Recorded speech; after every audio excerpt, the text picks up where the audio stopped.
Hindenburg റിപ്പോർട്ടിൽ സംയുക്ത parliamentary സമിതി അന്വേഷണം ഉണ്ടാകില്ല. ഹിൻഡൻബർഗ് റിപ്പോർട്ടിൽ സംയുക്ത പാർലമെന്ററി സമിതി ആവശ്യം സർക്കാർ അംഗീകരിക്കില്ല.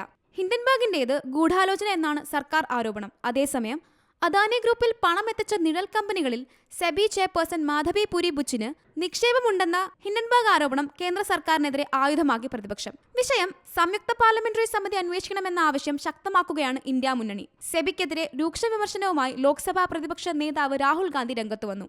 സെബിയുടെ വിശ്വാസ്യത പൂർണ്ണമായും തകർന്നെന്ന് വിമർശനം. സെബി ചെയർപേഴ്സൺ എന്തുകൊണ്ട് രാജിവെക്കുന്നില്ലെന്നും രാഹുൽ ഗാന്ധി ചോദിച്ചു. അതേസമയം ഹിൻഡൻബർഗ് റിപ്പോർട്ടിനെ തള്ളി സെബി രംഗത്ത് വന്നു.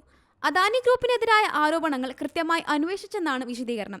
ഓഹരി വിപണിയുടെ സുതാര്യത ഉറപ്പാക്കാൻ പ്രതിജ്ഞാബദ്ധമാണെന്നും സെബി വാർത്താക്കുറിപ്പിലൂടെ വ്യക്തമാക്കി.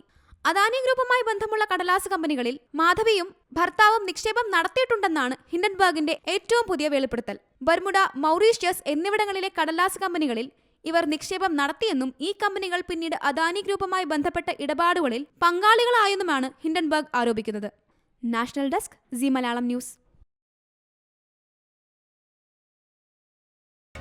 പുതിയ വാർത്തകളും വിശേഷങ്ങളും ഇനി വിരൽ തുമ്പിൽ. എല്ലാ ഡിജിറ്റൽ പ്ലാറ്റ്ഫോമുകളിലും ഇപ്പോൾ സീ മലയാളം ന്യൂസ് ലഭ്യം.